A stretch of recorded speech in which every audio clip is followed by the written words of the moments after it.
Mamma mia, salut les amis, bienvenue sur ce tuto. On va vous parler de la factorisation par mise en évidence simple, rien de très compliqué. On va prendre un exemple très concret dans la vie courante.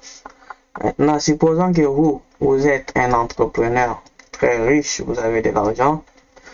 Vous allez voir un ami qui vend sa maison. Bon, ce monsieur, il est assis comme ça dans sa chaise. Il vous attend. Parfait. Supposons que vous arrivez chez le monsieur, sa maison ici. Vous lui demandez quelle est la superficie de sa maison. Il vous répond, malheureusement, monsieur, je ne connais pas la superficie de ma maison. Mais par contre, j'ai une formule qui permet de connaître la superficie de ma maison. Le monsieur te dit comme ça. Supposons que ma maison est une rectangle comme ça. Elle a comme base petit b, elle a comme hauteur petit h.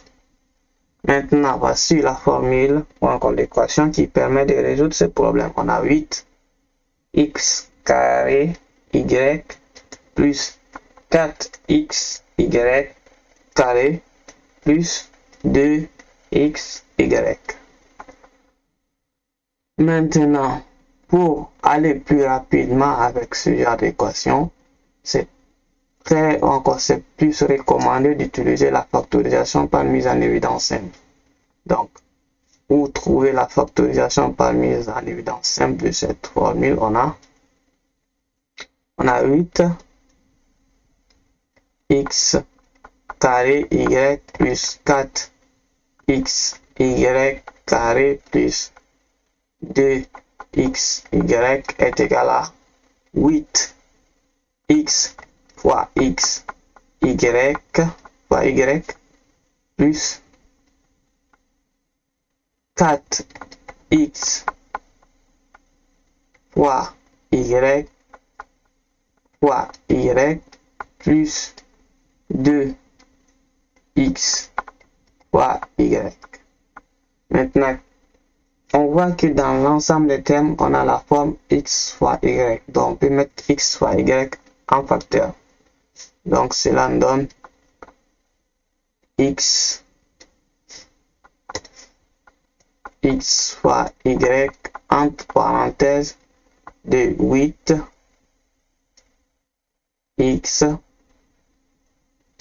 plus 4y plus 2. Maintenant, qu'est-ce qu'on peut faire encore? On sait que 8 est divisé par 2, 4 est divisé par 2, 2 est divisé par 2. Maintenant, cela veut dire quoi en fait? Cela veut dire qu'on peut mettre 2 en facteur. On a x fois y entre parenthèses 8 fois 4 et 2 fois 4 qui nous donne 8 plus 2 fois 2 qui nous donne 4 plus 2 fois 1 qui nous donne 2. Maintenant, on peut mettre le 2 en facteur. On a 2x y entre parenthèses. On a 4x plus 2y plus 1. Voici la forme factorisée par mise en évidence de notre polynôme au début en fait. Encore de la formule qui nous a été donnée pour résoudre la superficie, encore pour connaître la superficie de la maison. Maintenant, ici le monôme, le polynôme, le monôme représente quoi? Le monôme représente la hauteur. Ici, on a le monôme. Ici, on a le polynôme qui représente